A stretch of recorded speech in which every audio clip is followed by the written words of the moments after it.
What's up everyone, John from ARTV. I'm finally back with an album review that isn't of an older album. There just haven't been a ton of new albums that I've been interested in talking about coming out, so I'm finally back on board. The first of these reviews, obviously, is the new Temples record. This is their sophomore album, and I honestly was pretty excited for it after hearing a couple of the singles. It's called Volcano, and it's the follow-up to Sun Structures. That record was kind of a breakout for them and the indie community. A lot of critics seem to love them, a couple seem to hate them, but then again, Pitchfork seems to hate everything. I listened through the record again a couple of times in preparation for this review. I didn't remember having any strong feelings towards it, but there were a few songs there, including one that I posted over on my Symbol account that I really think you guys should check out.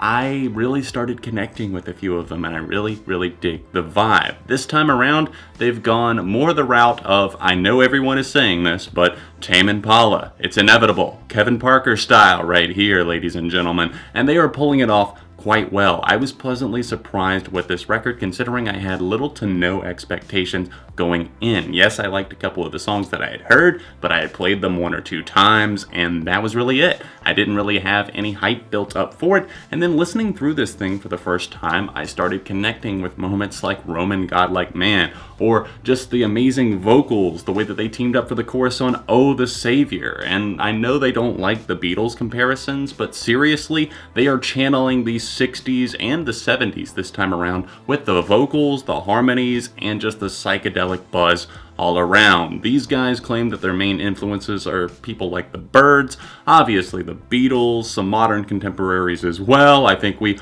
all know what those are. Tame Impala. Not that that's a bad thing by any means, because Tame Impala's last record was fantastic, near flawless, especially as I sat with it over time. One of my favorite records of 2015, Currents, is just phenomenal. I don't want to sit here and just bash you over the head with the fact that, oh, this is a Tame Impala ripoff, or it's the exact same thing. I'm just saying that if you like that, then you're probably going to like this album as well. Looking through the track listing here, I can see so many moments that jumped out to me for a variety of different reasons, and I enjoyed going through this thing over and over again. You'll be lured in with some varied instrumentation. They really mixed things up this time around. Instead of just more of a rocking, psychedelic feel, now it's more of like a psychedelic pop twist, and they're adding in some synthesizers that'll creep up on you, and some other instruments, like on track number 3, which has to be my absolute favorite because it sounds so jubilant. I love the flute that I believe that is on the opening of this song, I Wanna Be Your Mirror. This song is flawless. I love everything about it. The vocals are great. There's another moment that reminds me of it a whole lot, and I would have to call that one Mystery of Pop, right near the end of this thing.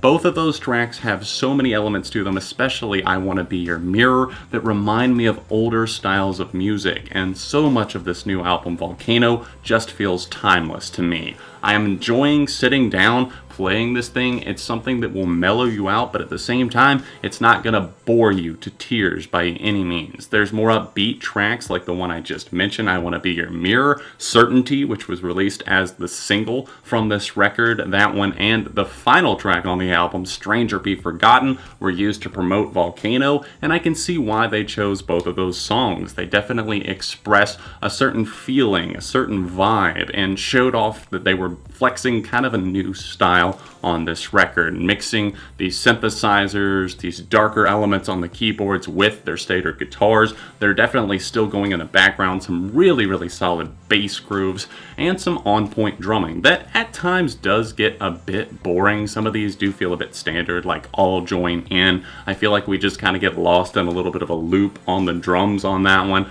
Not really that stellar in the vocal department either, and I will say that the falsettos might get a bit aggravating for some listeners, including myself in places. I really like the moments where they just bring it back in, they reel it in, they come back down to earth, and that's why I love songs like Roman Godlike Man so much. Just the harmonies, the guitars on that track are fantastic. Some of the best moments on the entire record come in tracks like that. And then on Stranger Be Forgotten, which has kind of a weird build to it, and then the chorus is very different from the way the verses are structured, but I think that's a good thing. It shows that they are mixing things up experimenting, and they're still able to be true to themselves and play well together as musicians. I think this album is definitely worth some listens. There's some moments, especially right in the middle of this record, where it just goes on a big winning streak. Obviously, I love the opening song, Certainty, and once we get to I Wanna Be Your Mirror, which just really sucks me in with that flute, and then the verse starts, and then the chorus lines up, and they mesh that flute part into the background with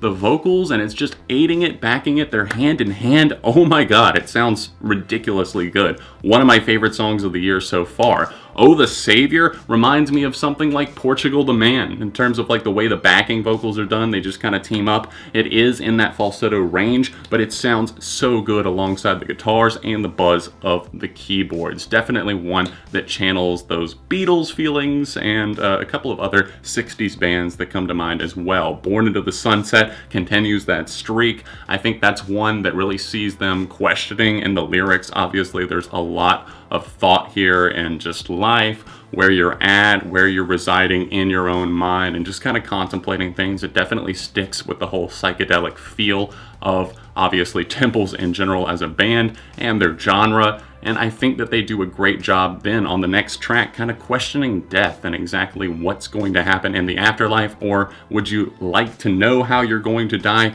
How would you like to go? That's track number 6 right there. This is a damn solid record. I definitely recommend it if you're into older styles of music and new alternative and psychedelic stuff. You're looking for something to throw into rotation. I actually ordered myself a colored copy of this from Rough Trade, having it shipped overseas. Can't wait for that to get here. Overall, I'm feeling a very solid 4 out of 5 for Volcano by the UK band Temples. Even if there's a few like Celebration and All Join In that I don't enjoy quite as much, I still think this is a really solid album you guys should definitely check out. If you would like to help out the video, support me on Patreon, click the link over here in the corner. If you would like to buy some merch, it's 15% off right now. Second link in the description. Find me on social media down there as well. A couple of videos I think you might like right here, and I'll see you guys very soon right here on ARTV.